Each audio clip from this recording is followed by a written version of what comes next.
never thought I'd die in Death Valley. Funny how that works. The Airstream's been my home for 3 years now. 22 feet of aluminum shell, vintage 1976 International, gutted and rebuilt with my own hands after the divorce. Sarah got the house in Sacramento, the dogs, the retirement account. I got my dad's old rifle and enough anger to fuel a cross-country trip that never really ended. Been rolling ever since. Arizona, New Mexico, Utah, Nevada, wherever the road pulled me. Work remote gigs when I need cash. Copywriting, editing, sometimes building websites for small businesses who don't know any better. Park somewhere cheap or free, work from the dinette table, move on when the view gets old. Death Valley wasn't supposed to be more than a week. I'd come down through Panamint Springs, posted up at this BLM spot off Highway 190, about 15 miles from Furnace Creek. Free camping, no hookups. Just me in the desert and the kind of silence that makes your ears ring. February weather, so it wasn't the hellscape it becomes in summer. Mid-70s during the day, 30s at night. Perfect. I'd been there 4 days when the radio started going weird. Not weird like static. Weird like the morning DJ on that Pahrump station suddenly stopped playing classic rock and started reading what sounded like a goddamn CDC bulletin. I was making coffee on the 2-burner propane stove, half listening, when the guy's voice changed. Got tight. Professional. Like he was reading a script someone just shoved in front of him. Confirmed cases now in Las Vegas, Henderson, and North Las Vegas. Authorities are asking residents to remain in their homes. If you encounter someone displaying aggressive behavior, extreme confusion, or... He paused. I could hear papers rustling. Or evidence of biting injuries. Do not approach. Repeat, do not approach. Contact emergency services immediately. I turned the knob, found another station. Same thing. Different voice, same message. Something about a viral outbreak, something about hospitals overwhelmed. My coffee boiled over and I didn't even notice until the burnt smell hit me. Third station, out of Barstow. A woman's voice, shaking, coming in from all over. Reports are unconfirmed, but we're hearing the people who die from the infection are... Jesus Christ, Tom. Are we really saying this? Are coming back. Are attacking others. This is not a joke. This is not a test of the emergency broadcast system. If you are hearing this, find shelter. Avoid populated areas. The I-15 corridor is completely blocked. Do not attempt to travel to Las Vegas or Los Angeles. I stood there in my socks on the vinyl floor, holding a dish towel, listening to the woman's voice crack as she read what sounded like the end of the fucking world. That was 8:30 a.m., February 16th. By 9 a.m., I'd seen them. I have this routine. Every morning after coffee, I take a walk. Just 20 minutes. Out into the creosote and brittle brush, enough to stretch my legs and remind myself I'm not entirely pathetic. The BLM land here is empty.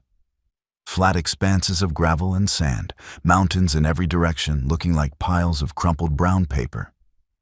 You can see for miles. That's what I loved about it.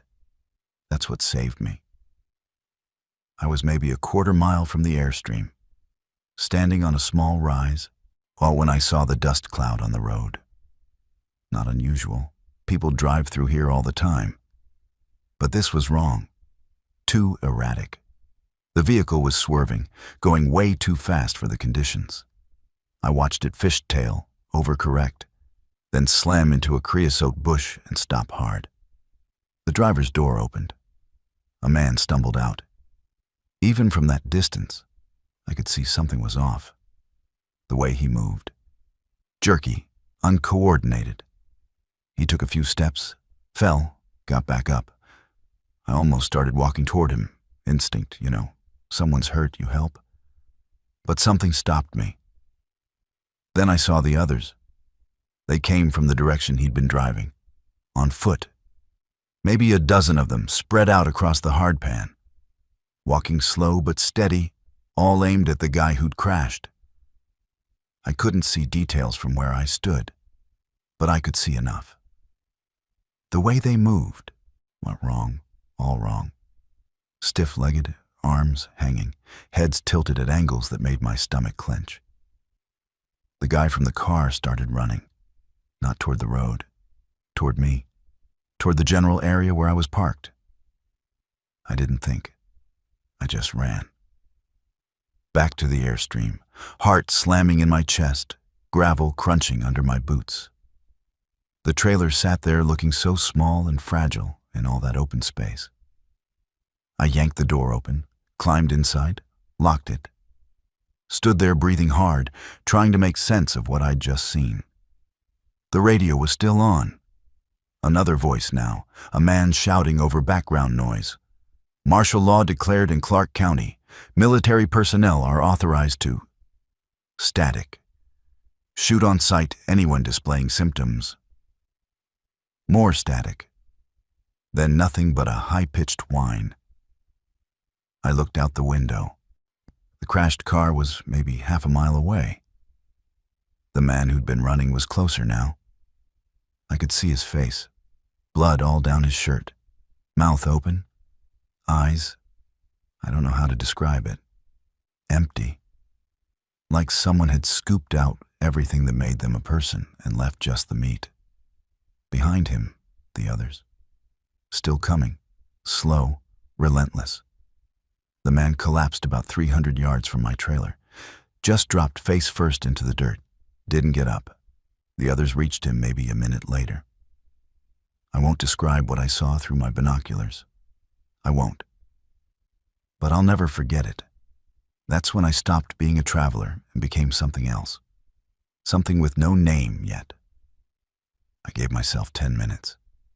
10 minutes to think, to plan, to not completely lose my shit. The Airstream was already mostly packed. That's how I live. Everything has a place.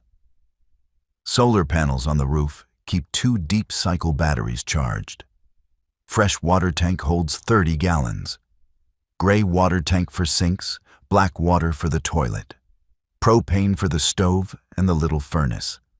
Food in the overhead cabinets and the mini fridge. I'm not a prepper or anything, just practical. When you live in a metal box in the middle of nowhere, you keep things organized. But I wasn't ready for this. Nobody was ready for this. I went through the inventory in my head. Food, maybe 2 weeks if I stretched it. Canned beans, rice, pasta, some freeze-dried camping meals, protein bars, peanut butter, 3 cans of coffee. Water, full tank, plus 6 gallons in jugs. Propane, both tanks full. Gasoline, 3/4 of a tank in the truck, plus 2 5-gallon jerry cans strapped to the trailer tongue. And I always keep extra. Lesson learned after running dry in the Mojave. Weapons. Dad's old Remington 700 in .30-06 12 rounds. A Glock 19 I bought after a scary night in a Walmart parking lot in Albuquerque. 3 magazines, maybe 40 rounds total. A hunting knife, a hatchet.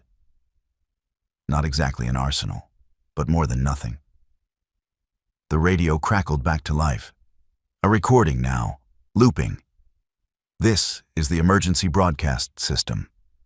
A state of emergency has been declared for all of Nevada and California. Residents are advised to shelter in place. Avoid contact with infected individuals. Further updates will be provided as information becomes available. Shelter in place. Right. In a trailer in the desert, with a dozen corpses walking around outside. I watched them through the window. They'd finished with the man from the car, and now they were just standing there. Some of them swaying slightly, others completely still. One of them, a woman in what looked like a waitress uniform, turned her head slowly, scanning the landscape. Her gaze passed right over the Airstream. Kept going. They can't see well, I realized. Or they don't care about stationary objects. Only movement, only noise. I'd read the Walking Dead comics, watched the show before I got sick of it. Never thought I'd be using zombie fiction as a survival guide, but here we were. Stay quiet, stay still, don't draw attention. But I couldn't stay here. This spot was too exposed, too open, and if those things had come from the direction of the highway, more would follow. I needed to move, find somewhere better, somewhere I could actually defend. I started the truck as quietly as possible. The old Ford's diesel engine coughed to life with a sound that seemed loud as a gunshot in the desert silence. I watched the group near the crashed car. A few of them turned at the noise, started walking, not fast, but walking. Fuck. I put the truck in gear and rolled forward slowly, keeping the RPMs low. The Airstream swayed behind me as we moved over the rough ground. I'd camped here without leveling blocks, just parked on the flattest spot I could find, so hitching up had been a matter of lowering the tongue jack and driving the truck back into position. One small blessing in a day full of horror. The desert road was rough, just 2 tire tracks through the gravel. I followed it north, away from the highway, away from that crashed car and the things that had been people. In the rear view, I could see them receding. Still following, but unable to keep up. Too slow. For now. I drove for an hour, maybe more. No destination in mind, just movement. Getting distance. The road got worse, more washed out, and I had to slow down to keep from shaking the Airstream apart. These old trailers weren't built for off-roading. Every rock and rut felt like it might crack the frame. Eventually, I found another flat spot. This one sheltered on 2 sides by low ridges of dark stone, better than the exposed plain where I'd been. I could see anyone, anything, approaching from half a mile away. I parked, killed the engine, sat there shaking. The clock on the dash said 11:47 a.m. 4 hours ago, I'd been making coffee, planning my day around a hike to some petroglyphs I'd read about. Now the world was ending, and I was alone in the desert with a tank of gas and a prayer. And I tried the radio again. More emergency broadcasts, less coherent now. Phrases jumped out. Complete collapse in Los Angeles. Military withdrawal from urban centers. No cure, no vaccine. God help us all. Then static. Just static on every station. I turned it off. The silence rushed back in. Desert silence, thick and heavy. I could hear my own breathing, the tick of the truck's cooling engine, nothing else. I sat there until the shaking stopped. Then I got out and did what I always do when things go to shit. I made a list. Notebook from the glove box. Pen that barely worked. I wrote, immediate priorities 1. Secure location, defendable position 2. Water source, 30 gallons won't last forever 3. Food, ration carefully 4. Information, keep trying radio 5. Stay alive. That last one seemed almost funny. Stay alive.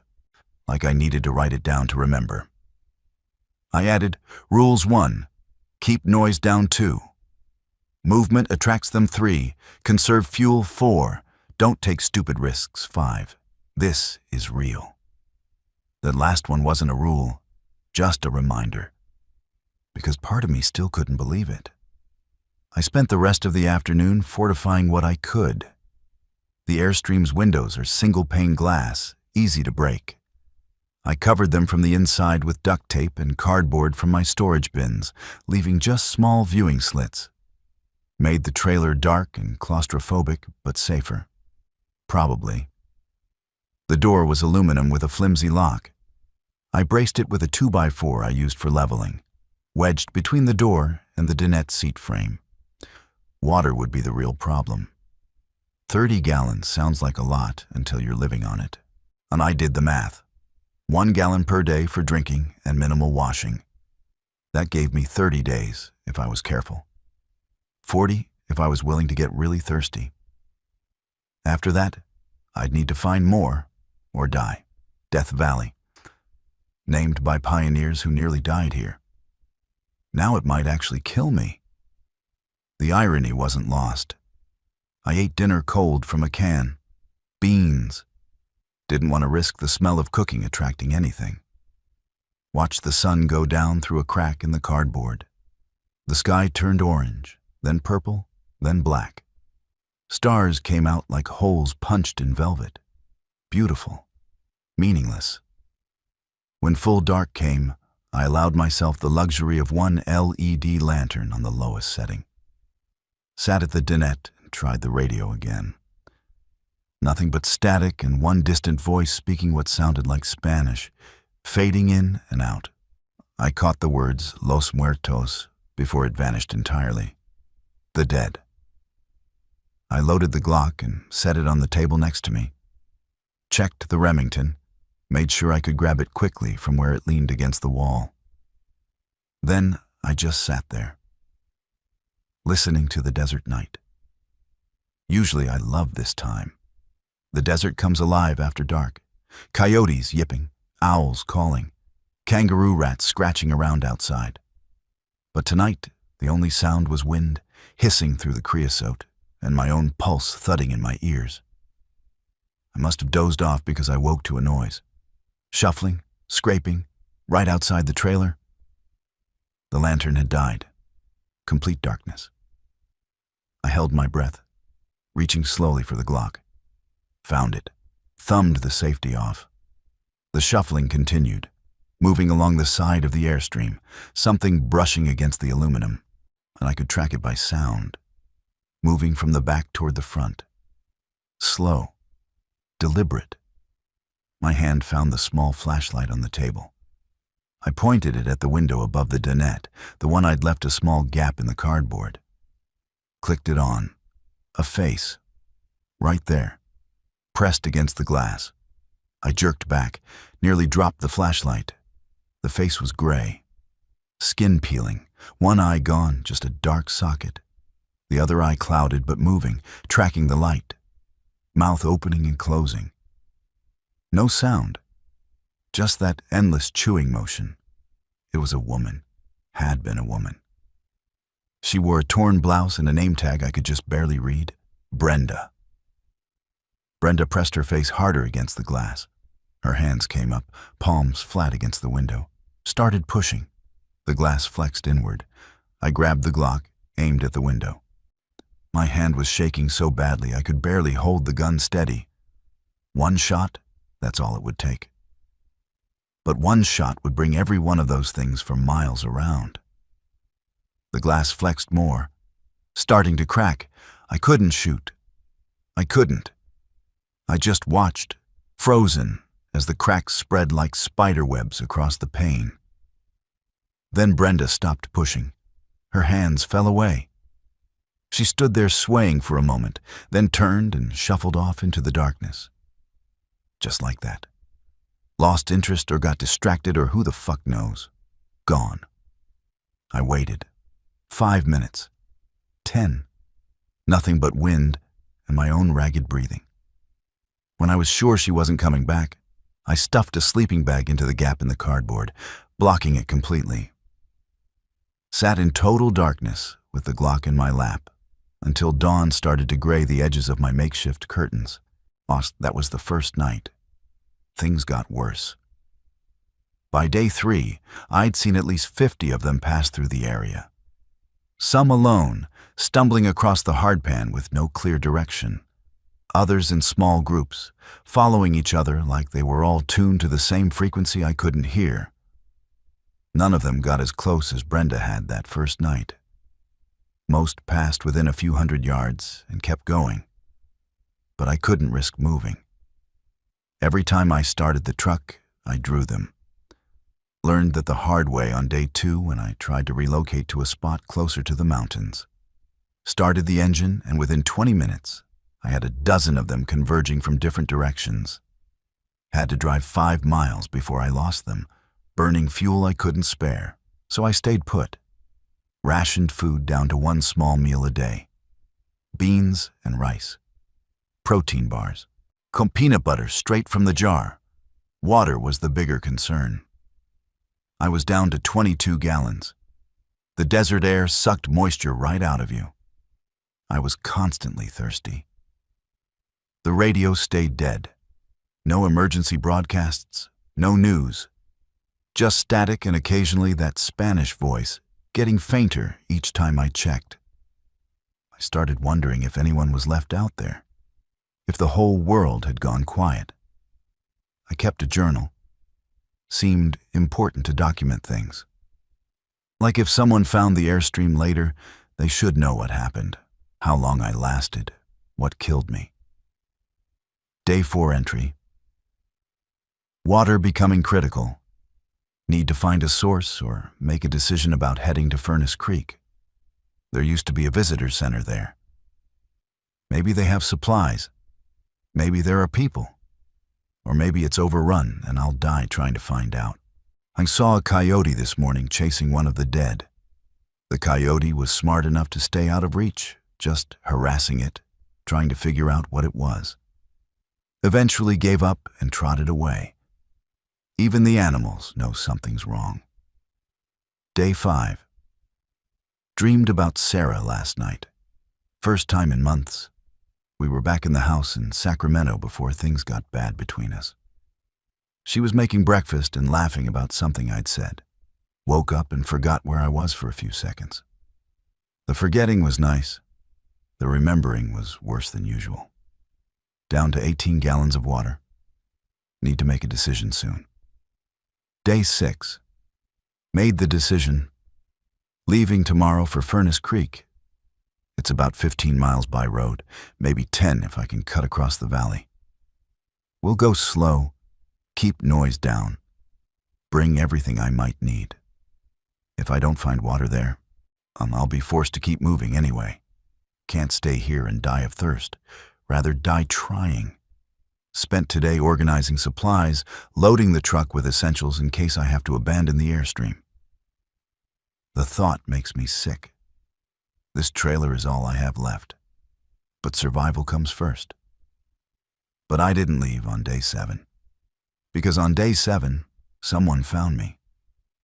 I was outside, refilling the truck's fuel tank from one of the jerry cans. High sun, maybe 1 p.m. Hot but not unbearable. I'd gotten careless, stopped watching the horizon constantly. The sound of fuel glugging into the tank covered any approach noise. A voice behind me. Don't move. I froze. The jerrycan still tilted in my hands. Turn around. Slowly. Keep your hands where I can see them.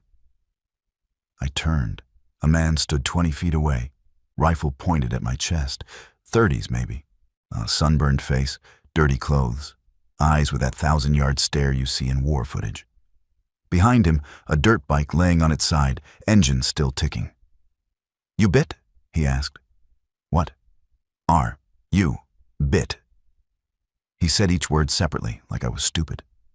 No, I'm not. I'm fine. I'm healthy. He looked me over. Take off your shirt. What? No, He raised the rifle slightly. Take off your fucking shirt now. I set down the jerry can carefully. Pulled off my flannel, then my undershirt. Stood there bare-chested in the desert sun, feeling exposed and ridiculous and terrified.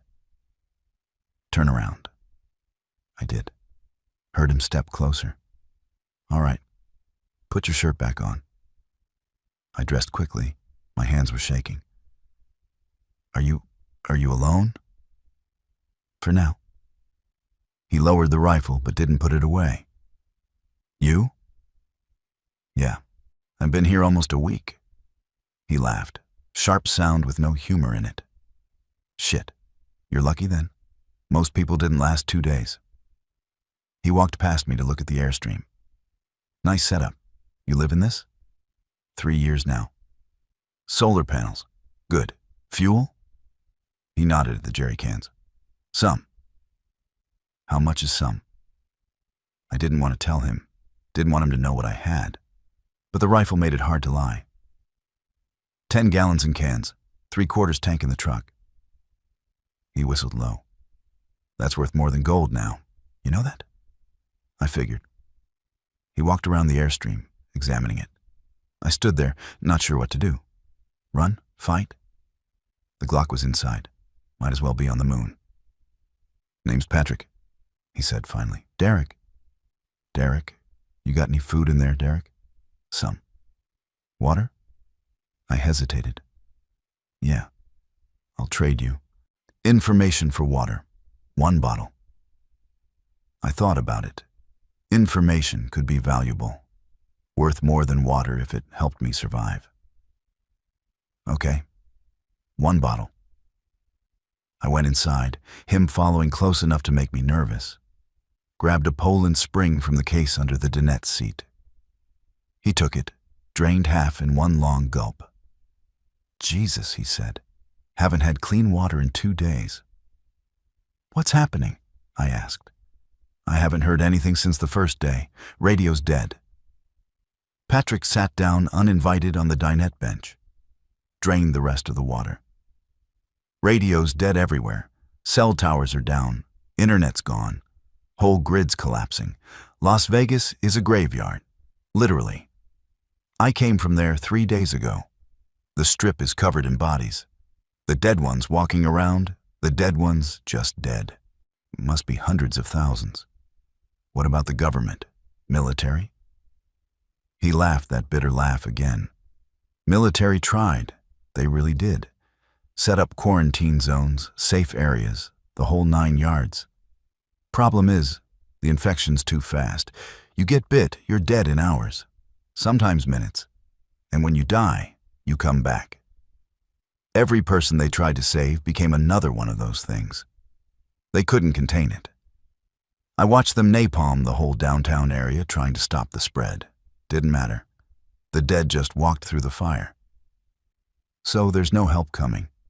No help, no rescue, no cavalry riding over the hill. It's just us now. People left alive, trying to stay that way. I sat down across from him. Where are you going? North. Canada, maybe. Heard rumors there are communities forming up there. Survivors banding together. Might be bullshit, but it's the only plan I got. He looked around the Airstream. This is a good rig. You could make it, long as you got fuel. I'm low on water. Furnace Creek. The visitor center has a whole storage tank. I passed through there yesterday. It's crawling with the dead, but the tank's on the roof. You're smart about it. You could get up there, fill your containers. How many dead? 20, maybe 30. They're slow, stupid.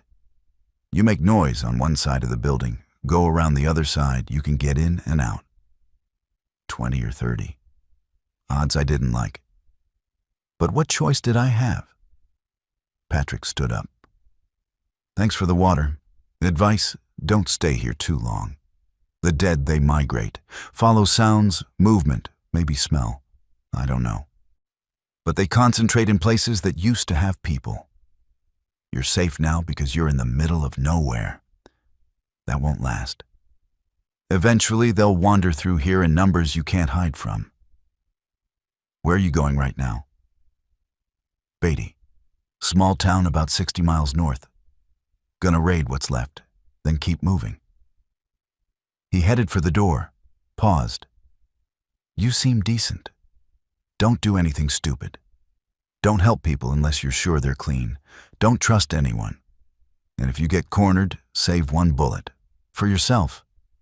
Better than the alternative. Then he was gone. I heard the dirt bike start up, the sound fading quickly as he drove north. I stood in the doorway, watching him disappear into the heat shimmer. First human contact in a week, and it lasted maybe 10 minutes. But now I knew. Knew the world was really gone. Now knew I was on my own. Knew I had to get to Furnace Creek. I spent the rest of day 7 preparing. Loaded a backpack with essentials. Rope, knife, flashlight. The Glock with all 3 magazines, a lighter, duct tape. Filled every container I had with water from the tank, collapsible jugs, empty soda bottles, even a big mixing bowl with a lid. If I could get to that roof tank, I wanted to be able to carry as much as possible. Checked the Remington, cleaned it, loaded it, left it in the truck's cab where I could grab it fast. Made myself eat a full meal, beans and rice and a whole can of tuna. No point conserving food if I was going to die tomorrow trying to get water. Tried not to think about 20 or 30 of those things surrounding a building. Tried not to think about Brenda's face pressed against the glass. Tried not to think about the man who'd crashed his car and what they'd done to him. Didn't work. Couldn't stop thinking about any of it. Day 8 started before dawn. I left the Airstream in place, took just the truck. Lighter, faster, better maneuverability. If things went bad, I could always come back for the trailer. If things went really bad, the trailer wouldn't matter. The drive to Furnace Creek was 15 miles of terror. I kept the speed low, the windows up despite the heat. Every shadow looked like something moving. Every piece of brush could have been a body crouched and waiting. The highway was empty. No cars, no people, no movement. Just pavement and desert and silence. I passed a burned-out RV. The shell was blackened, every window shattered. Bodies inside, too charred to tell if they were dead or walking dead. And I kept going. Closer to Furnace Creek, I started seeing abandoned vehicles. A tour bus on its side in a ditch. Cars stopped in the middle of the road, doors open. A motorcycle laying in the gravel, no riders, no bodies, nothing. The visitor center appeared ahead. Low building, tan stucco, designed to blend with the desert. Parking lot full of cars and bodies, walking bodies. I counted 18 from the truck. They were scattered around the lot, wandering without purpose. A few clustered near the entrance, one sitting on the curb like it was waiting for a bus. They all had that same wrong movement, that stiffness, that empty expression. Patrick was right. They were slow and stupid. But there were a lot of them. I parked the truck on the highway, about a quarter-mile away, grabbed the backpack and the rifle. He left the engine running, not ideal, but I wanted a fast exit if I needed it. Walking was worse than driving. Every step felt exposed. The crunch of gravel under my boots sounded loud as gunshots. I kept to the edges, using parked cars for cover. The dead didn't seem to notice me. A few turned their heads as I moved, but without purpose. Like they were looking at a bird or a cloud. Nothing worth pursuing. I circled around to the back of the building. The roof was flat, maybe 12 feet high. A maintenance ladder was bolted to the wall, leading up. At the top, I could see the corner of what had to be the water tank. Big, white cylinder. The ladder was exposed. No cover. I'd be visible to anything in the parking lot as I climbed. No choice. I slung the rifle across my back, checked that the Glock was loose in its holster, started climbing. The rungs were hot enough to hurt my hands. I climbed fast, not looking down. Halfway up, I heard a sound. A low moan. Glanced back and saw 3 of them coming around the corner. They'd seen me. Faster. I climbed faster. Made it to the roof. Flat expanse of white gravel and tar paper. The tank stood on a platform at the far end. I ran to it, pulled out my containers. The tank had a spigot at the base. I turned it. Water gushed out, clear and cold. Beautiful. I started filling. The backpack jugs first, then the bottles. Below I could hear more moaning, the shuffling sound of feet on gravel.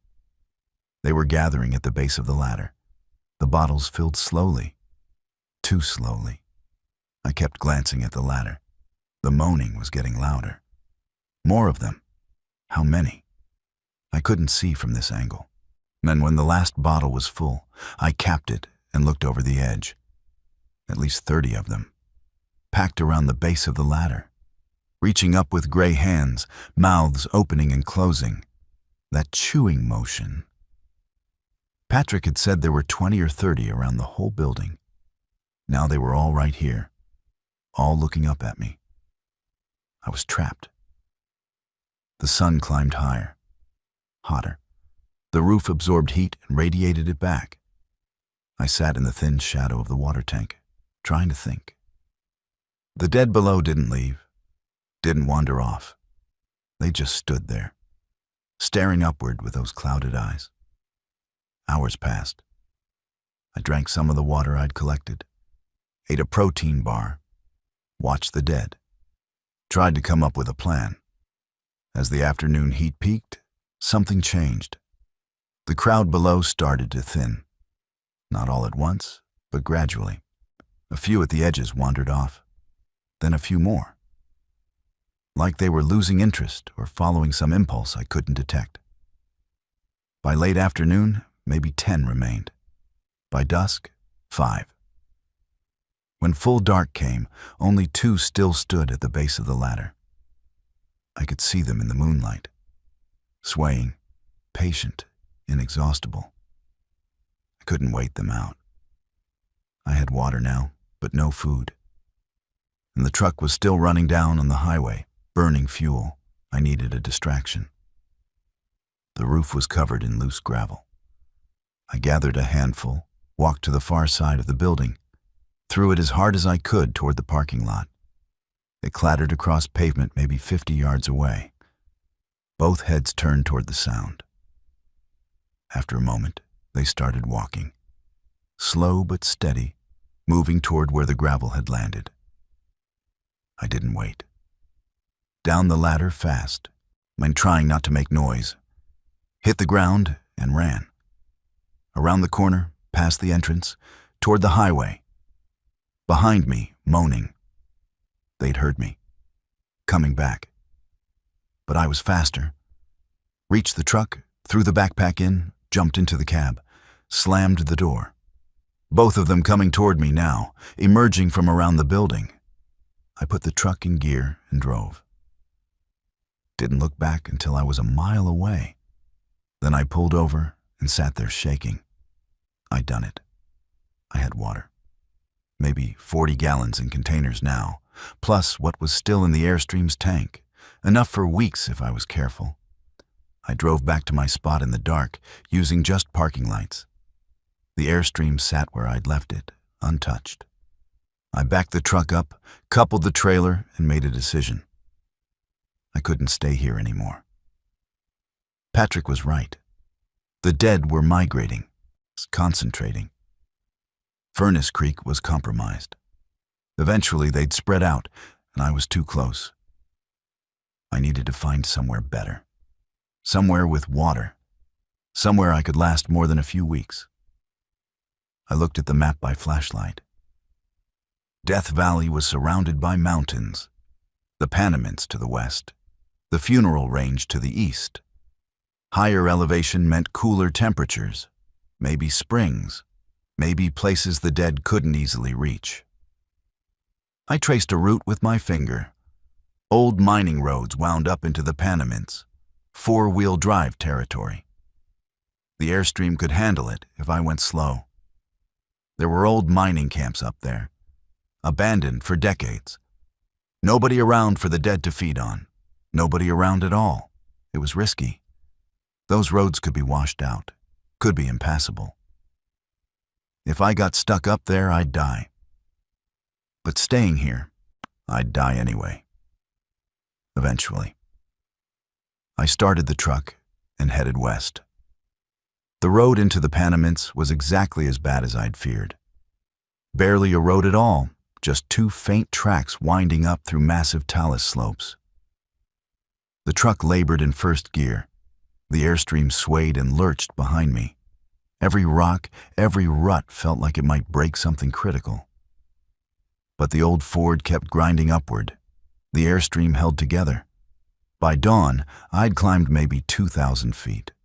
The valley spread out below, a vast brown emptiness. I could see Furnace Creek in the distance, a small dark patch against the lighter desert. From up here, it looked peaceful, dead. I kept climbing.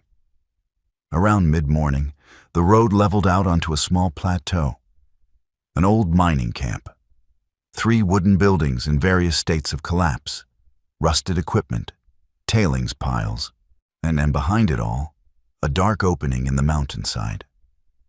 The mine itself. I parked near the least destroyed building and got out to explore. The structures were barely standing, roofs caved in, walls tilted at crazy angles. But one still had 3 walls and most of a roof. Storage shed, maybe. Big enough to park the Airstream inside if I cleared out the junk. The mine entrance was more interesting. Shored up with old timbers, going back into darkness. Cool air flowed out. I tested it with my hand. Definitely cooler than the outside air. In summer, that mine would be a natural refrigerator. And behind the mine, barely visible in the brush, a trickle of water. A spring.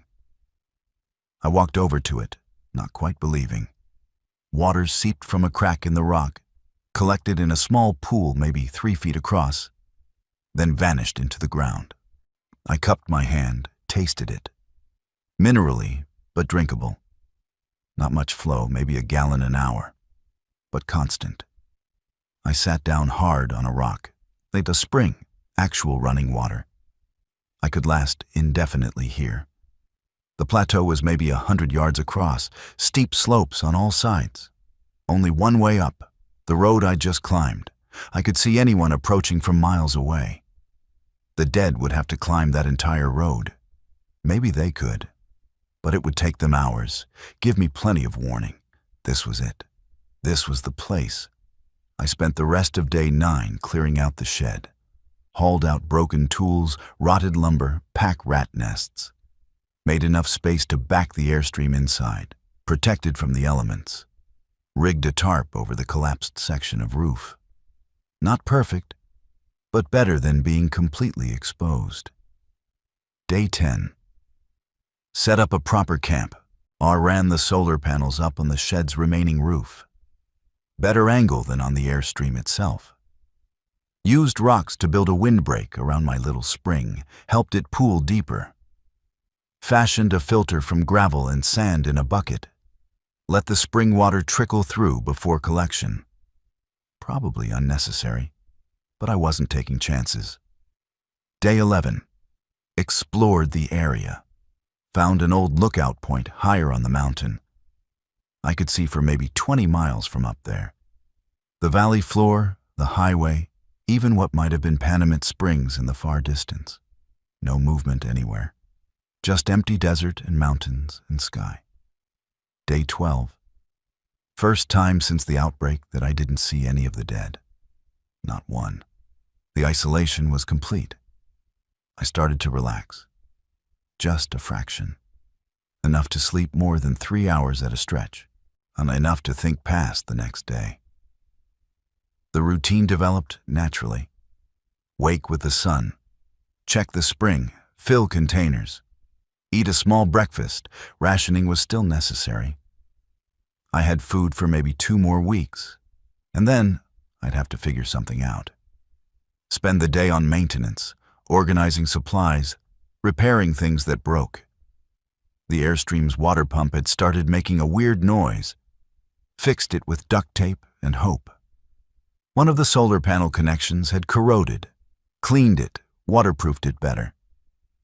Afternoons, I'd climb to the lookout and scan the valley. Looking for what? Movement, smoke, signs of other survivors. I never saw any. Evenings, I'd try the radio. Still mostly static, but occasionally I'd catch fragments. A voice speaking Chinese, someone singing hymns. Once, what sounded like a numbers station, and a just monotone reading. 749274492. Over and over until it faded. Nights were for the journal. Writing helped, gave shape to the days, made it feel like things were happening, even when they weren't.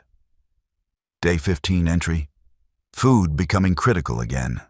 Down to maybe a week if I stretch it. The spring is holding steady, about 20 gallons a day if I'm patient. More than I need. But water doesn't solve hunger. Been seeing ravens flying over. Wondered if I could trap one. Probably not worth the effort. Need something bigger? Saw a bighorn sheep yesterday on the ridge above camp. Too far for a good shot with a rifle, and I can't waste ammo.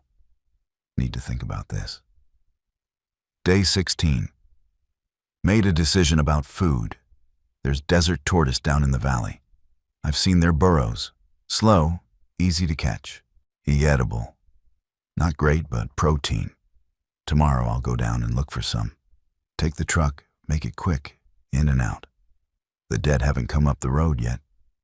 Maybe they won't. Maybe they don't care about places with no people. Or maybe I'm just lucky so far. But I didn't go tortoise hunting on day 17. Because on day 17, the radio crackled to life with a human voice. Clear, close, speaking English. Anyone receiving this transmission, please respond. We are a group of survivors located in the Ash Meadows area. We have food, water, and secure shelter. If you can hear this, we are broadcasting on this frequency every day at noon. Please respond. We are armed and organized. We can help. Please respond. I grabbed the CB mic. The Airstream had a CB radio mounted in the front. I'd used it maybe twice in 3 years. Hello? Hello, this is Derek. I'm receiving you. Over. Static. I'm in the Panamint Mountains. Do you copy? Over. More static. Then, your last transmission. Signal weak. Confirm you said Panamint Mountains?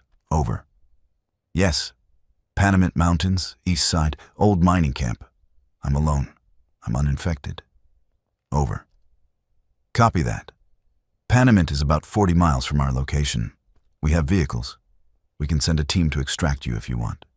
Could be there in a few hours. What's your status? Over.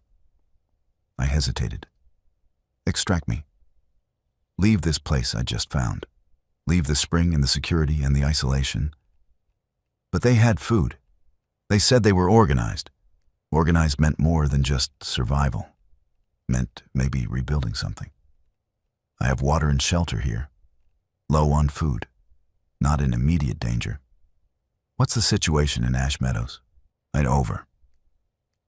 We have approximately 40 people. Mostly families. We've secured several buildings at the old wildlife refuge. Gardens started. Perimeter defenses. No infected breaches in 2 weeks. It's as safe as anywhere right now. We're always looking for people with skills. What's your background? Over. I do online work, editing, writing. I have my own trailer, solar power, some weapons. I can contribute. Over. A pause. Longer than before. Then, copy that. We can definitely use someone with your setup. Solar power is valuable. When do you want us to send the team? Over. Something in his voice. Something off. Too eager? Too smooth? I couldn't place it. Let me think about it. I'll check back in tomorrow. Same time. Over. Sure, no pressure. But don't wait too long. Winter's coming. Gets cold out there at elevation. We're set up for it here. Heated buildings, community meals, safety in numbers. Think it over. We'll be listening tomorrow. Over. Will do. Derek out. I set the mic down. Sat there thinking. 40 people, families, gardens. It sounded like paradise compared to living alone in a wrecked mining camp. But something bothered me. Patrick's words echoed, "Don't trust anyone. Why would they send a team to extract me? 40 miles through dangerous territory, waste of fuel and manpower for one guy. Unless they wanted something I had. The Airstream, the solar panels, the weapons. Or maybe I was being paranoid. Maybe they were genuinely good people trying to save survivors. I didn't know. Couldn't know. I tried the radio again that night, scanning frequencies. Found another broadcast, different voice. Stay away from Ash Meadows. The raiders operating there. They use radio to lure people in. They take your supplies and... Static swallowed the rest. My blood went cold. Could be talking about a different group. Could be. But Ash Meadows isn't that big. How many survivor groups could be operating there? I made a decision. I wouldn't respond tomorrow. Wouldn't tell them where I was. The mining camp location I'd given was vague. There were dozens of old mines in the Panamints. They'd never find me if I stayed quiet. But now I knew there were people out there. Some good, maybe. Some definitely not. And I was alone with no way to tell the difference until it was too late. The isolation suddenly felt less like safety and more like vulnerability. Day 18. Didn't turn on the radio at noon. Listened to them broadcast their message again. Same friendly voice, same offer. No mention of me not responding. They probably figured I'd thought better of it. Day 19. Made the trip down to the valley floor for tortoise. Found 3 in an hour. Felt terrible about it, but I killed them quickly. Brought them back and spent the afternoon butchering. Not much meat on a tortoise. Maybe a pound per animal. But it was protein. I cooked it over a small fire, ate half, dried the rest into jerky. Tasted like chicken, mixed with dirt. I ate it anyway. Day 20. A storm rolled in from the west. Rain in the desert, cold and hard. I stayed inside the Airstream, listening to water drum on the aluminum roof.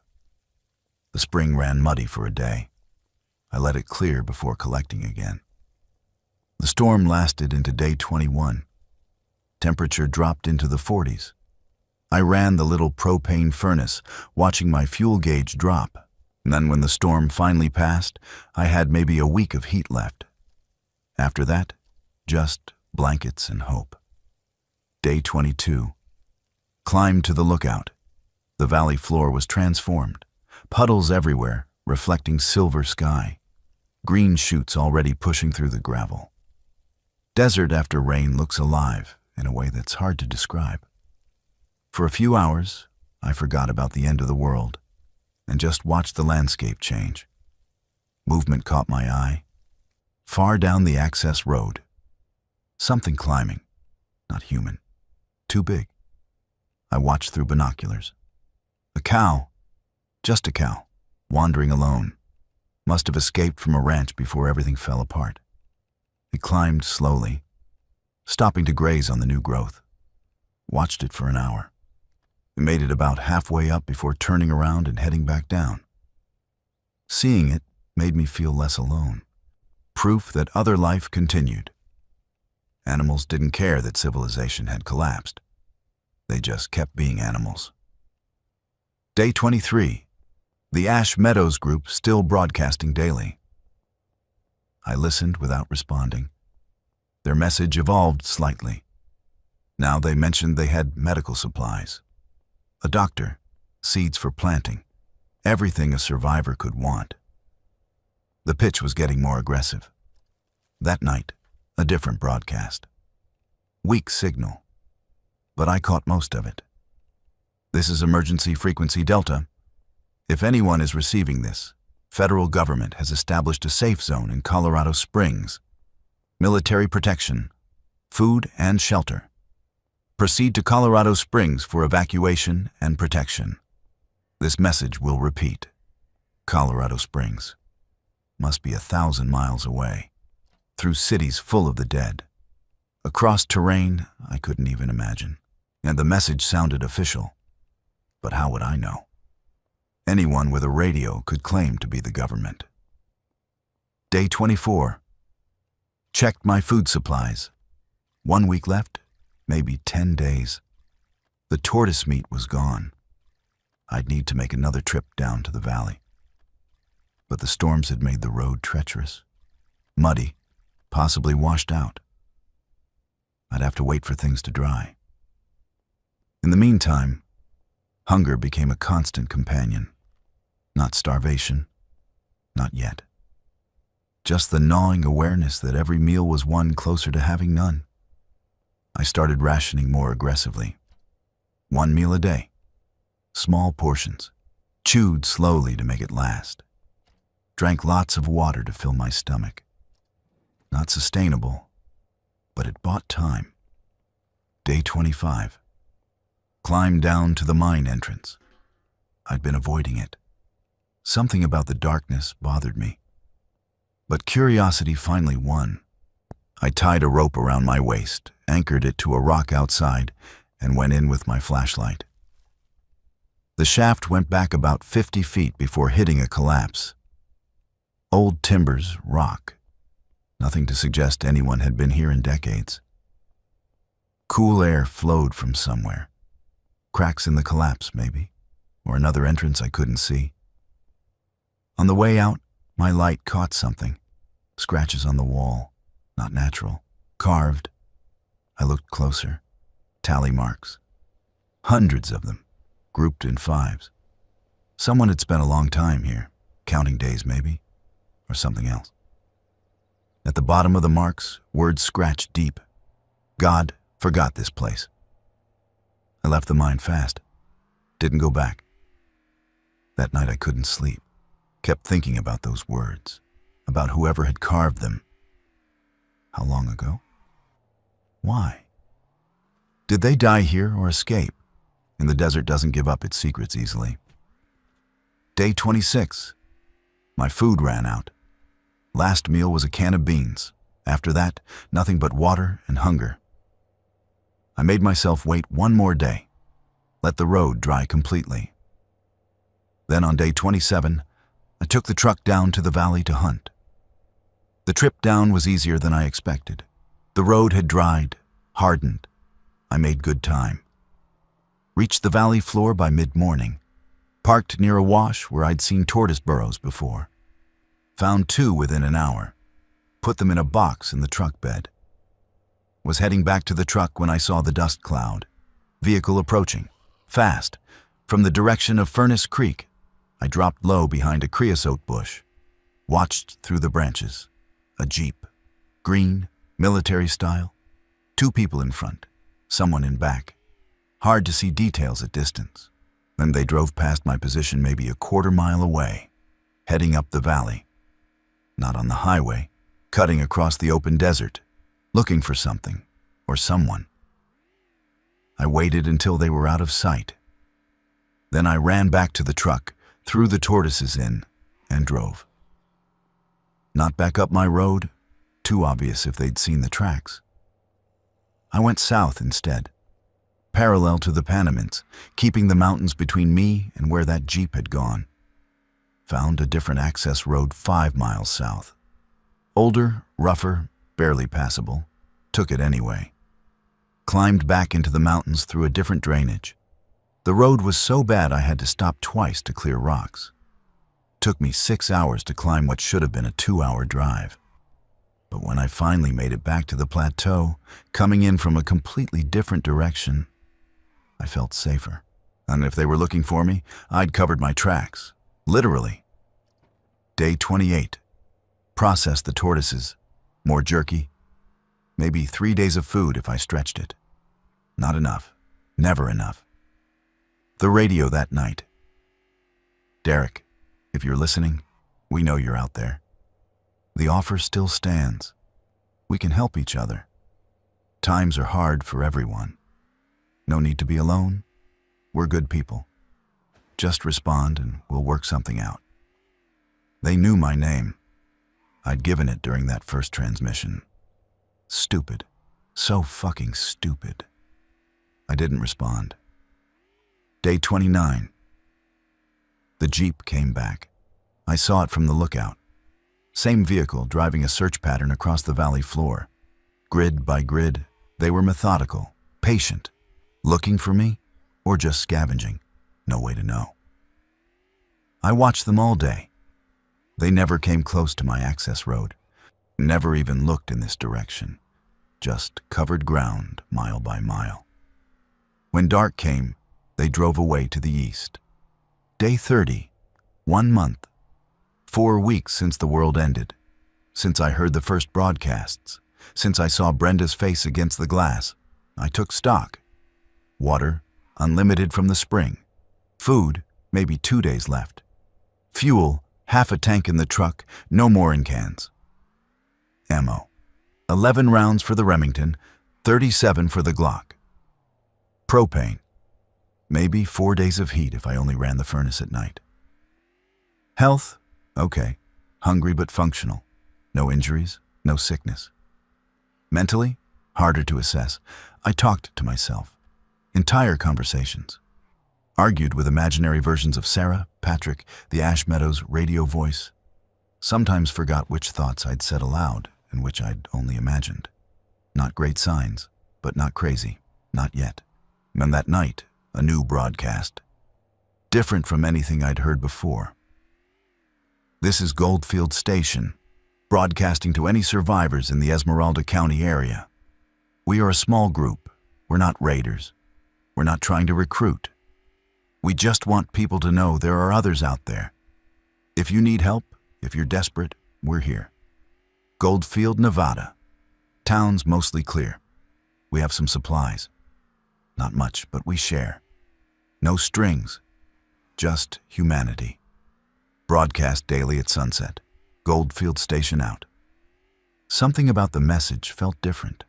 Honest, tired, real. Goldfield was maybe 60 miles north, across the valley, through rough country, doable but dangerous. I didn't respond to that broadcast either. But I filed it away. A backup plan, if things got truly desperate. Day 31. Hunting. I took the rifle and hiked the ridges above camp. Looking for bighorn sheep. Saw tracks but no animals. They're smart. They'd already learned to avoid predators. Me included. Found a snake instead. Diamondback, maybe 3 feet long. I'm terrified of snakes. But hunger is stronger than fear. I killed it with a rock, cut off the head, skinned it, took it back to camp and roasted it. Tasted okay. Stringy, but protein. One snake bought me maybe another day. Day 32. The Jeep again. This time closer. They'd expanded their search. I watched them drive right past the Southern Access Road, the one I'd used to come up after my last valley trip. They stopped. Someone got out, examined the ground. They'd found my tracks.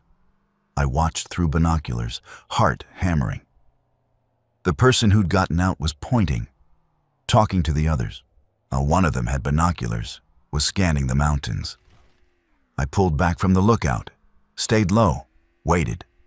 After maybe 20 minutes, they got back in the Jeep and drove on.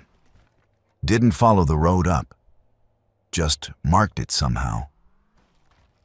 I saw one of them put something by the roadside, maybe a flag or stake, and kept moving.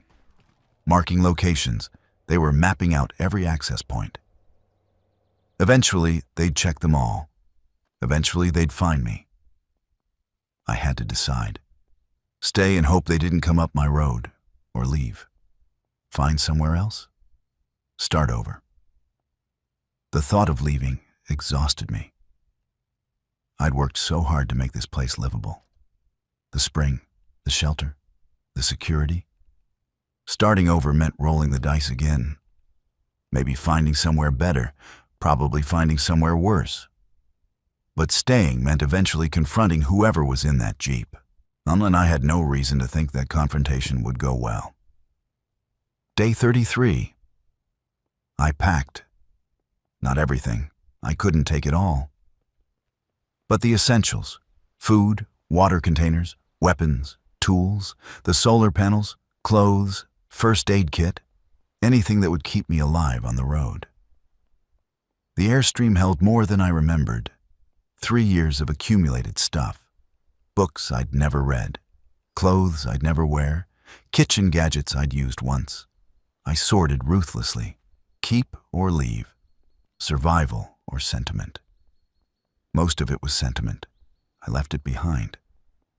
By evening, the Airstream was lighter. Everything valuable was either stowed for travel or moved into the mine for storage. If I had to come back, it would be here. If I never came back, it didn't matter. Day 34, dawn.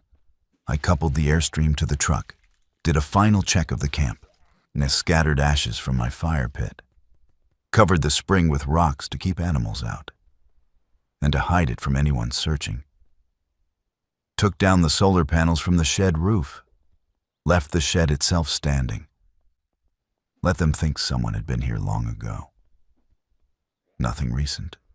Drove down the access road slowly. The road I'd come up originally, the one they hadn't marked yet. With luck, they wouldn't check it before I got clear. Reached the valley floor without incident. Turned north, heading for Goldfield. The drive was nerve-wracking. Every mile I expected to see that Jeep. Expected them to appear and block the road. But I saw nothing. Just empty desert and abandoned cars, and the occasional wandering corpse in the distance. Goldfield appeared around noon. Small town, maybe 3 streets. Everything old and half collapsed even before the outbreak. And now it looked like a ghost town from a Western movie. Which, technically, it had been. Tourist attraction. Now just empty, almost empty. I saw smoke. Small fire, controlled. Coming from behind one of the old buildings. I parked the truck on the edge of town. Left the engine running. Took the Glock and approached on foot. Found them in what used to be the old hotel's courtyard. 4 people. 2 women, 2 men. All looking at me with expressions somewhere between hope and fear. One of the women stepped forward. Older, maybe 60. You came from the broadcast? Yeah. Goldfield Station? That's us. We're not much. But we're here. You need help? I almost laughed. Need help? Yeah, I needed help. Needed food and safety, and someone to talk to who wasn't an imaginary Sarah or a dead-eyed thing that used to be human. I could use some supplies. I have things to trade. Solar panels, tools. I can work. The woman smiled. Actual warmth in it. We're not big on trading. We just share what we have. You hungry? I nodded. Couldn't speak for a moment. Come on then. Let's get you fed. And just like that, I wasn't alone anymore. The Goldfield group, 4 people like I'd seen. The older woman was Beth, ex-school teacher. She'd been visiting Goldfield when everything collapsed and decided to stay. The 2 men were brothers, Frank and Lou. They'd worked mines in the area, knew the land. The 4th was a young woman named Rachel, quiet, watchful. She'd walked here from Tonopah, 30 miles south. Took her 3 days. They had the old hotel partially fortified, barricaded the ground floor windows. He set up living quarters on the 2nd floor where they could see anyone approaching. A well in the courtyard still worked. Hand pump, but good water. They had maybe a month of food scavenged from the town. Gardens planted in old planters, but nothing ready to harvest yet. Beth explained their system. Everyone contributed. No leaders, just cooperation. Scavenge in pairs, never alone. Share everything equally. Trust but verify. Anyone new got observed for a few days. Made sure they weren't infected, weren't dangerous. It sounded too good to be true. After the Ash Meadows broadcasts, I was suspicious. But these people were genuinely just trying to survive together. No grand plans, no recruitment pressure, just 4, now 5, people sharing space and resources. That first night, they fed me. Canned stew heated over their fire. Me bread Rachel had somehow baked in a Dutch oven. Coffee. Real coffee. I almost cried. We sat around the fire and talked. They wanted news from other areas. I told them about Death Valley, about the mining camp, about the Jeeps searching the valley. Frank and Lou exchanged looks. "Raiders," Frank said. "We've heard about them. Group operating out of Ash Meadows, like you heard on the radio. Maybe 20 people, well armed. They hit small groups, take their supplies, kill anyone who resists." "They've tried Goldfield?" I asked. "Once, 3 weeks ago. We saw them coming, hid, made the place look deserted. They took some stuff from the main street stores, but didn't check the hotel. We got lucky." "What if they come back?" Lou shrugged. "We deal with it, or we don't. Not much else we can do." The fatalism was jarring, but honest. What could 5 people do against 20 raiders? I slept that night in the Airstream, parked in the hotel courtyard. Slept hard. Real sleep, not the half-aware vigilance of the mining camp. For the first time in weeks, I felt almost safe. Day 35. Integrated into the group's routine. Morning was scavenging. Frank and I took the truck, hit the houses on the edge of town. Most had been picked over already, but we found some useful things. Batteries, duct tape, a case of soup, small victories. Afternoon was maintenance. I helped Lou repair the barricades. Rachel tended the gardens. Beth worked on organizing their food stores, making sure nothing spoiled. Evening was the broadcast. Beth read the same message I'd heard days ago. The offer of help, the location, the reassurance. Then we listened. Sometimes nothing. Sometimes fragments from other groups, sometimes just static. That night, a new voice. Panicked, young. "Anyone out there? I'm in Tonopah. I'm trapped. They're everywhere. 2nd floor of the Mizpah Hotel. If anyone can hear this, please, I don't know how long." Static. Silence. We all looked at each other. Rachel went pale. "That's where I came from, the Mizpah." It was clear when I left. "How long ago?" I asked. "A week. A week. Long enough for the situation to change, for the dead to migrate in, for someone to get trapped." "We should help," Rachel said. Frank shook his head. "Tonopah's 30 miles. We don't know the situation. Could be a trap." "It's not a trap. I know Tonopah. I know the hotel. If someone's trapped there, we can get them out." "With what?" "We have 5 people, 3 guns, 1 truck.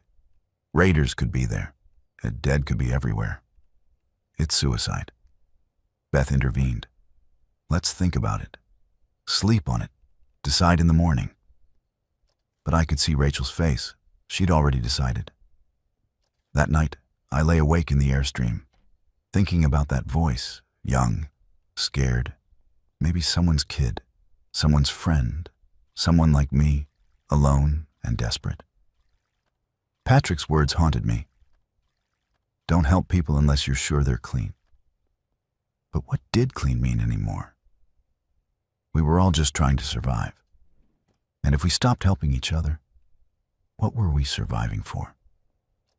Day 36. Rachel was gone when we woke. So was half our food and the Honda generator. She'd left a note. "Gone to Tonopah. Can't leave someone to die. If I'm not back in 3 days, I'm not coming back. Don't come after me.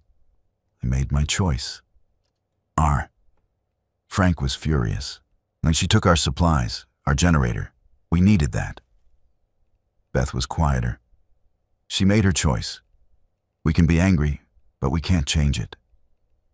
Lou asked me, "You think she'll make it?" I didn't know. 30 miles through uncertain territory, alone, to rescue someone who might already be dead. The odds weren't good, but I also thought, that's what humanity looks like now.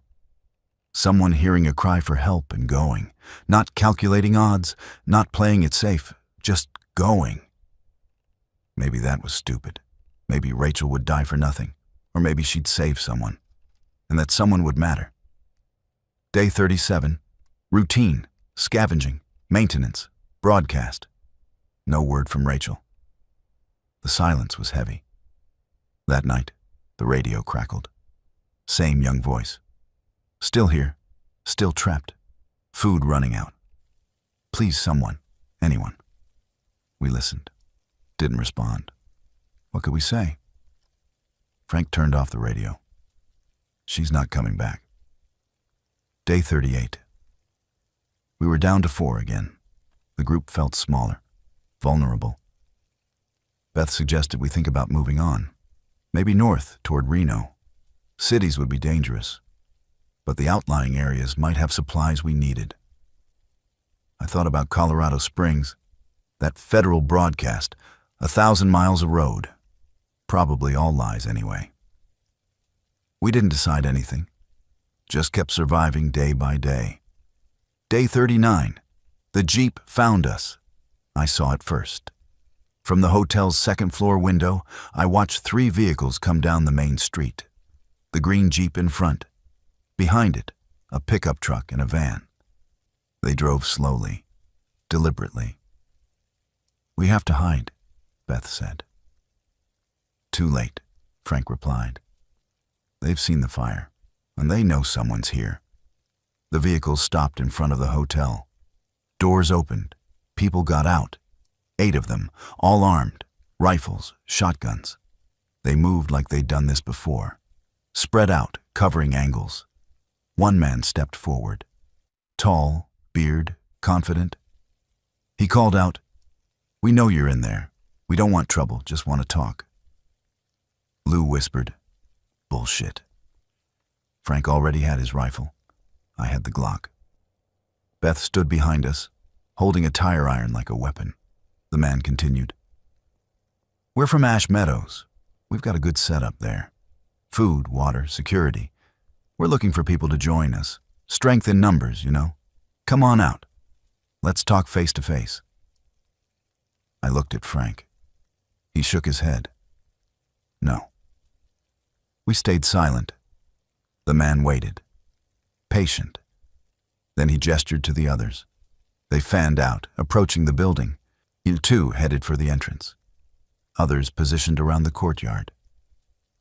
"Last chance," the man called. "We can do this the easy way or the hard way. Your choice." Frank aimed his rifle through the window. "You come through that door, I shoot." The man stopped, smiled. "Now that's not friendly. We're offering you a chance here, a real community. Why throw that away?" "Because you're liars," Frank shouted. "We've heard about you, raiders, killers. You're not offering anything but a bullet." The smile faded. "You're making a mistake." "Maybe. But it's our mistake to make. Leave. Now." For a moment I thought they would. The man looked at his people, seemed to consider. Then gunfire shattered the windows. We dropped, glass raining down. I heard Frank return fire, the boom of his rifle. Someone screaming outside. More gunfire, my bullets punching through the thin walls. Beth pulled me back from the window. We crouched in the hallway, ears ringing. The shooting lasted maybe 30 seconds. Felt like an hour. When it stopped, Frank was bleeding. Shoulder hit. Not fatal, but bad. Lou had his rifle up, aiming at the street. Outside, voices, arguing. Then the sound of engines. They were leaving. We waited. 5 minutes, 10. Finally looked out. One body in the street, one of theirs. The rest had retreated. The vehicles were gone. But they'd be back. We all knew it. They couldn't afford to let us go now. We'd shot one of them. Killed him, maybe. They'd come back with more people, more guns. We had maybe hours, maybe a day. Frank knew it too. We have to leave, now. We didn't argue. Grabbed everything we could carry, food, water, weapons, medical supplies. Loaded it all in my truck in the Airstream. Beth helped Frank down the stairs. Lou covered us. We were pulling out when we saw the dust cloud. Coming from the south, another vehicle. Fast. "Shit," Lou said. "They're cutting us off." But it wasn't them. It was a small pickup. Beat up, driven hard, Rachel. She skidded to a stop in the courtyard. Got out. There was someone with her. Young guy, maybe 20. Thin, scared-looking. "I got him," she said. "We need to go. Now. Tonopah's overrun.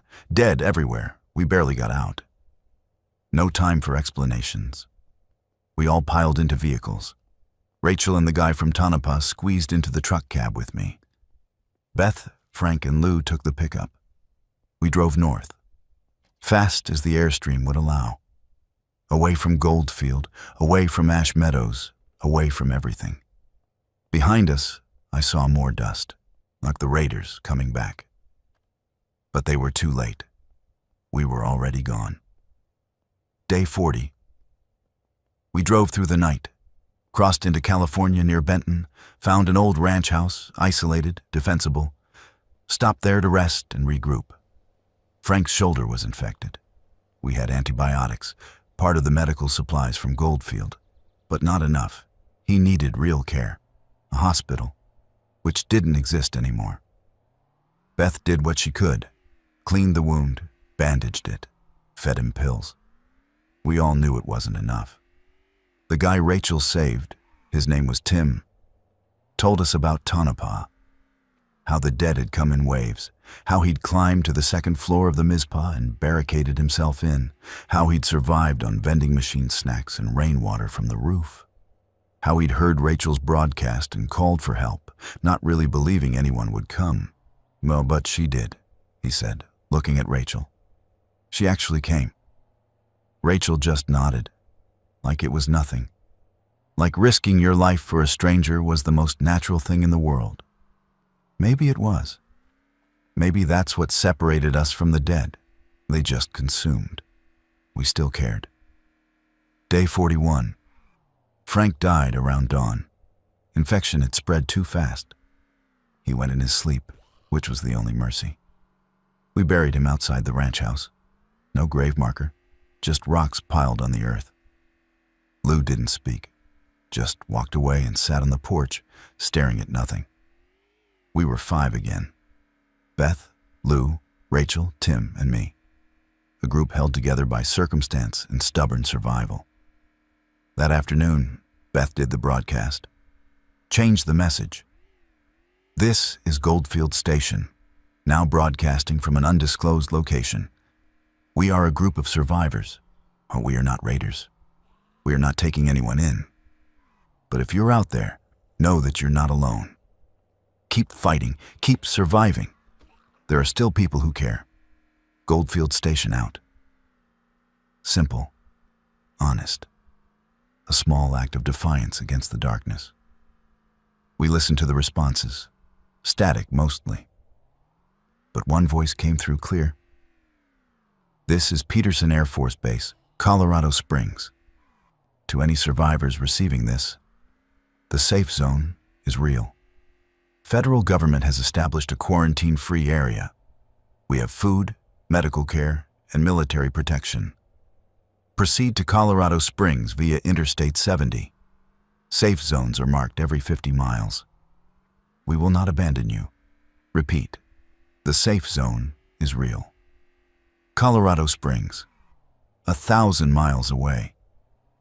Through Denver, through cities that must be graveyards now. But maybe it was real." We looked at each other. Beth spoke first. "It's a long shot." "Everything's a long shot now," Lou said. "Rachel, what do we have to lose?" "Tim, I'll go wherever. I've got nothing left in Nevada." They all looked at me. I was the one with the truck, the Airstream, the means to actually make the trip. "All right," I said. "Colorado Springs. But we do it smart. We scout the route. We avoid cities. We don't take stupid risks." "Agreed," Beth said. And just like that, we had a destination. Not just survival, not just another day. An actual goal. It felt like hope. Fragile and probably foolish. But hope nonetheless. Day 42 through 50, the journey east. I'll spare the details of every mile. But the highlights. We followed Highway 6 through Nevada. Small towns, mostly empty. Stopped in Ely for supplies. I found a sporting goods store intact. Took everything useful, more ammo, camping gear, freeze-dried food. A small victory, crossed into Utah at the border. The landscape changed. Less desert, more mountains. Cooler. We climbed into higher elevation. The Airstream struggled. The old Ford's engine labored. But we kept moving. Passed through Delta. Town was crawling. We detoured around it. Didn't stop. Found other survivors in a rest area near Salina. A family. Mom, Dad, 3 kids. They'd been living in their RV for weeks, low on fuel. We shared some of ours. Told them about Colorado Springs. They joined our convoy. Now we were 10. 2 vehicles. A strange little tribe bound for a place that might not even exist. The dead were everywhere. Not in huge numbers like I'd imagined cities would be, but present, wandering the highways, stumbling through fields. We avoided them when we could, killed them when we couldn't, learned to do it quietly. Knives, hatchets, close up and brutal. I killed my first one. Actually killed, not just watched it happen. Outside Green River. A woman in a hospital gown, wandering the shoulder. I stopped the truck, took the hatchet, walked up behind her. One swing to the base of the skull. She dropped without a sound. I threw up after. Rachel held my hair back. Didn't say anything. Didn't need to. We all had our firsts. We all dealt with it differently. But we dealt with it. Day 51. We reached Grand Junction. This is where things got complicated. Grand Junction was supposed to be clear. The Peterson broadcast had said safe zones every 50 miles. Grand Junction should have been marked, should have been secure. It was a war zone, on fire and smoke. Gunfire in the distance, bodies in the streets. Both kinds, the walking and the truly dead. We stopped on the outskirts, tried to figure out a route around. But the city sprawled. Going around meant days of detours. Going through meant risking everything. The family with the RV chose different. They turned around, headed back west. Too dangerous, they said. They'd take their chances finding somewhere safe on their own. We let them go. Wished them luck. Watched their tail lights disappear. 5 again. Always 5. Beth suggested we wait, see if the situation in Grand Junction improved. But I knew it wouldn't. Whatever had happened here was recent and ongoing. A community collapse, factions fighting, the dead taking advantage of the chaos. We'd have to go through. We spent the day scouting, found a route that skirted the worst of it. Mostly residential streets, less fire, fewer bodies, still dangerous, but passable. At dusk, we made the attempt. Drove with headlights off. Following GPS on my phone, somehow still had a charge, though cell service was long dead. The streets were tight, abandoned cars everywhere. We had to zigzag, stop and start. Every block felt like a mile. Halfway through, we hit a roadblock. Not a zombie roadblock, human. 3 men with guns, blocking the intersection. I stopped, kept the engine running. Lou had his rifle ready. One of the men approached, middle-aged, dirty, eyes too wide. "You got food?" "Some. We need it. Town's starving. You got food, you share or we take it." I looked at him, saw the desperation, the hunger, the edge of violence. "We're just passing through," I said, "and we don't want trouble." "Then give us the food." "No." His gun came up, so did Lou's. Standoff. Then Rachel did something unexpected. She got out of the truck, walked to the back, opened it, grabbed a box of supplies. Not all our food, just 1 box, maybe a week's worth. She carried it to the man, set it down. "Here, it's what we can spare. We've got a long way to go." The man looked at the box, at her, at us, lowered his gun. "Thank you," he said. Quiet, like he'd forgotten how to be grateful and just remembered. We drove on. Behind us, I saw them dividing the box, arguing over shares. Then they were gone, around a corner. "Why'd you do that?" I asked Rachel. "Because maybe they're like us, just trying to survive. And maybe kindness still matters." I didn't have an answer for that. And we made it through Grand Junction by midnight, reached the eastern edge and kept driving, put distance between us and the chaos. Finally stopped at a rest area near Palisade, slept in shifts, watched the road, waited for dawn. Day 52 through 60, Colorado, the mountains, I-70 climbing into the Rockies. The Airstream wasn't built for this. We crawled up the passes, Glenwood Canyon, Vail Pass, Loveland, each one steeper, harder. The truck overheated twice. We had to stop, let it cool, keep going. Snow started falling around Dillon, February in the Rockies. Of course there was snow. It made the road treacherous. We crawled at 20 miles per hour, sometimes slower, saw fewer dead at elevation. Too cold, maybe. Or they'd frozen. We passed bodies that looked like ice sculptures. Preserved in the snow, also fewer survivors. And the mountains were empty. Just us and the wind and the endless white. Somewhere past the Eisenhower Tunnel, the radio crackled back to life. Peterson broadcast. Survivors are encouraged to proceed directly to checkpoints. Military personnel will verify your status and provide escort to the safe zone. Do not attempt to enter Colorado Springs without verification. Repeat, do not attempt to enter without verification. We were close.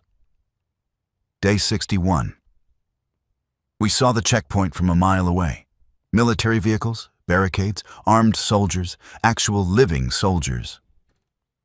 Beth started crying. Lou just stared. Rachel squeezed Tim's hand. I drove slowly, hands visible on the wheel. No sudden moves. A soldier approached, young, clean uniform, real authority. "Stop the vehicle. Turn off the engine." I complied. "How many in your party?" "5. Anyone injured? Anyone showing symptoms of infection?" "No. We're healthy." "Step out, all of you, slowly." We got out. They searched us, searched the vehicles, asked questions. Where we came from, how long we'd been on the road, what we'd seen. Beth answered most of it. Calm, truthful. No reason to lie. Finally, the soldier nodded. "You're clear. Welcome to the Colorado Springs Safe Zone. Follow the road to processing. They'll get you set up with housing and supplies." Just like that. After 61 days of hell. After watching the world end. After losing Frank and countless others. We were safe. The processing center was in a high school gym. Rows of cots. Medical stations. Supply distribution. Hundreds of people. Survivors from all over. They gave us medical exams, clean bills of health. Yara assigned us housing in a residential area that had been cleared and fortified. Gave us food vouchers, clothes, basic supplies. That night, I slept in a real bed for the first time since the outbreak. In a house with walls and a roof and a door that locked. With other people nearby. A community. I should have felt relieved, grateful, safe. Instead, I felt hollow, because the journey had become who I was, the survival, the constant movement, and now it was over. What was I supposed to do now? Days 62 through 90. Adaptation. That's what they called it. Learning to live in the safe zone. There were rules, curfews, job assignments. Everyone had to contribute. I got assigned to the documentation department. Recording survivor stories. Logging supplies. Basically what I'd done before, writing and editing, but in service of the community. Beth worked in the school system. They'd started educating the kids again, teaching them that the world hadn't completely ended. Lou joined the construction crew, building more housing, expanding the safe zone. Rachel and Tim volunteered for medical, training as nurses. The zone had doctors, but never enough support staff. We settled into routine. Wake, work, eat communal meals, sleep, repeat. It was safe, stable, everything we'd been fighting to reach. And I hated it. Not the safety, that was good. But the confinement, the rules, the way everyone looked at you if you questioned anything, the soldiers at every checkpoint, the way the loudspeakers blared updates and orders 3 times a day. It felt less like salvation and more like a different kind of prison. I wasn't the only one who felt it. There were murmurs, complaints. Some people tried to leave. They were turned back. "For your safety," the soldiers said. "It's too dangerous out there." Maybe it was. Probably it was. But it was also our choice, wasn't it? Day 91, I made a decision. Met with Beth, Lou, Rachel, and Tim in my assigned house after curfew, risking consequences just to talk privately. "I'm leaving," I said. They didn't look surprised. "When?" Lou asked. "Soon. Few days. I'll take the Airstream. I don't know. Somewhere. Find a place that's actually free." "They won't let you go?" Beth said. "Then I'll sneak out. I've gotten good at that." Rachel smiled. Small, sad. "We all have." "You're all welcome to come," I said. "I'm not trying to split us up, but I can't stay here. It's driving me crazy." Lou nodded. I get it. But I'm staying. This place, it's not perfect. But it's better than what we had. I'll take structure over chaos." Beth agreed. "I have work here. Purpose. And someone needs to keep teaching those kids." Rachel looked at Tim. Some unspoken conversation. "We're staying too," Tim said. "Rachel saved my life. I'm not risking it again out there." I understood. No judgment. Just different choices. "Will you tell them?" I asked. "After I'm gone?" "We'll give you a day," Beth said. "After that, we'll have to report it. They'll ask questions." "A day's enough." We sat in silence for a while. 5 people who'd survived together, fought together, made it to supposed safety, and now splitting apart because safety meant different things to different people. "Thank you," I said finally. "For everything. For keeping me alive. For keeping me human." Rachel hugged me. Then Beth. Lou shook my hand. Tim nodded, awkward but sincere.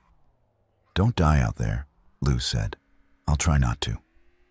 Day 93. I left before dawn, hitched the Airstream, loaded supplies I'd been quietly stockpiling, fuel, food, water. Some I'd traded for, some I'd stolen. Survival required flexibility. The checkpoint guards were lazy at 4 a.m. I knew their rotation, knew the gap in patrols, drove through a residential section where the fence was poorly maintained, cut through with wire cutters, dragged the opening wide enough for the truck and trailer. And then I was out, free, back in the wilderness, and the soldiers would figure it out eventually. Would they come after me? Maybe. But the safe zone had bigger problems. More dead gathering at the perimeter, supply shortages, factional disputes inside. One guy in an Airstream wasn't worth the resources to track down.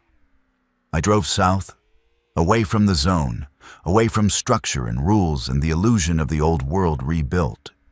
Found a spot in the mountains outside Colorado Springs, high elevation, good water, defensible, set up camp, and started living again, really living on my terms. Days 94 through 120, solitude, but different than before. This time I'd chosen it. That made all the difference. I hunted, fished, scavenged the occasional abandoned house. The mountains were empty of both the living and the dead. Too remote, too harsh, and only someone determined to be alone would come here. Which was exactly the point. I kept the radio on, listened to the Peterson broadcasts. They continued, unchanged. The safe zone was still there, still accepting people, still promising safety. I wondered if Beth and the others were okay, if they thought about me, if they understood why I'd left.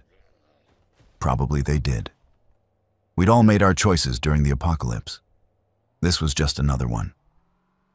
I also listened to other broadcasts, fewer now than before. The world was settling into its new reality. The dead owned the cities. The living clustered in small groups, rural areas, defensible positions. Humanity hadn't gone extinct. We'd just scattered, fragmented, become tribal again. Maybe that was always inevitable. Maybe the outbreak just accelerated what was already happening. Day 133. I ran into another solo survivor. Woman, maybe 40. Well-armed, competent. We saw each other across a valley. Both paused, assessing. She waved. I waved back. We met in the middle, kept our distance. Weapons visible but not raised. "You alone?" she asked. "Yeah. You?" "Yeah. Name's Victoria. Derek."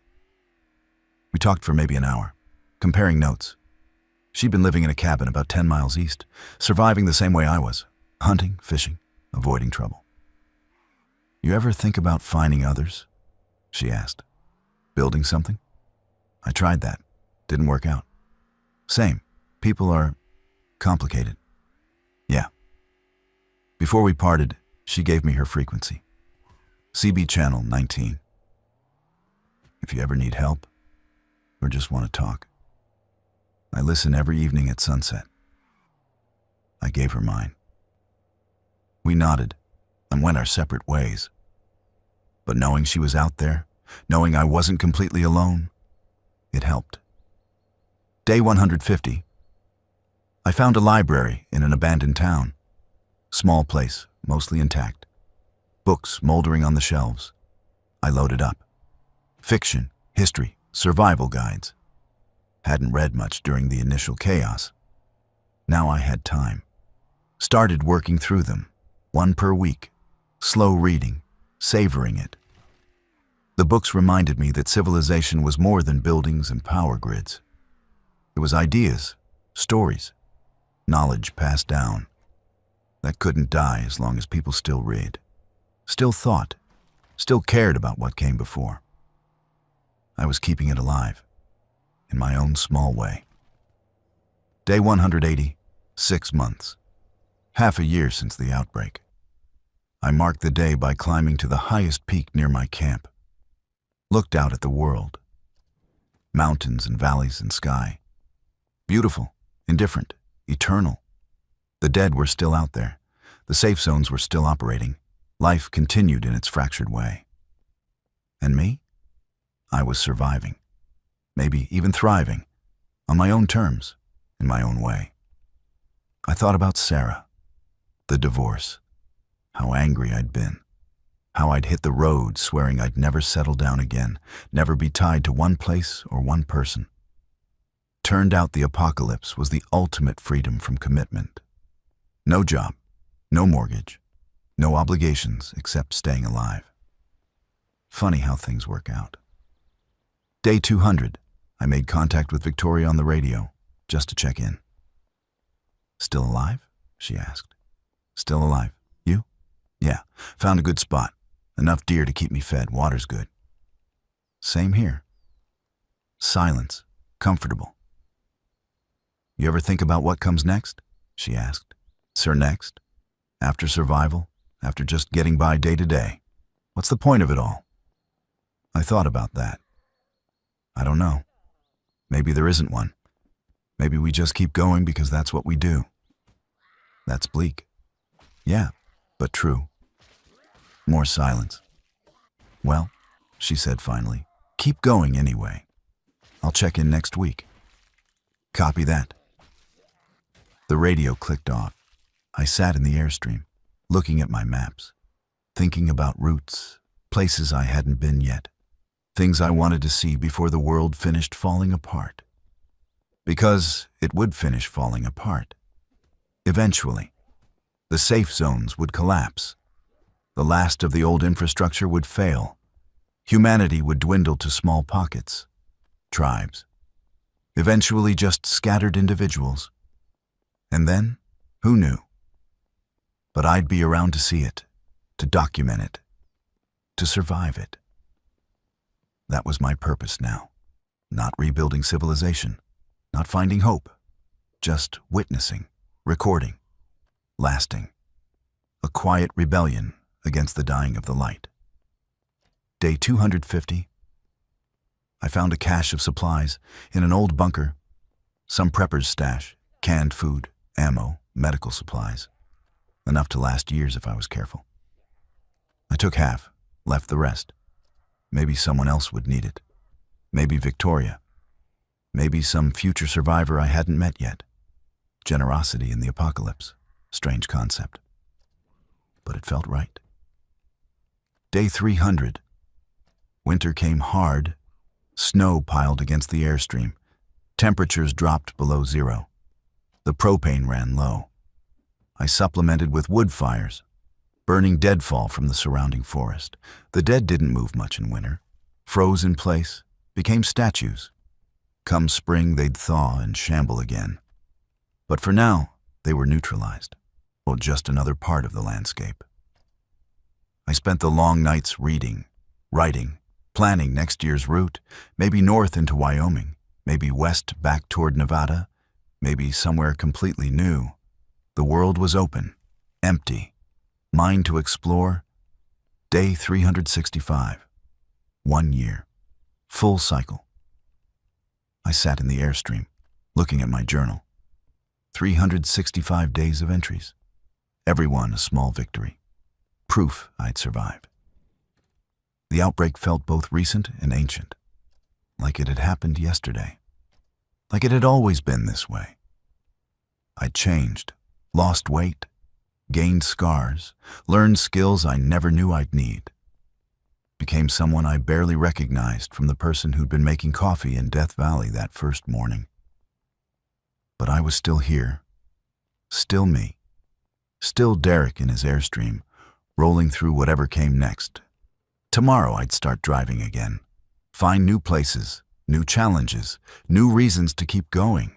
Tonight I'd just sit here, warm, fed, alive. And that's more than enough. It was everything. Thanks for watching, guys. I will be back with another story.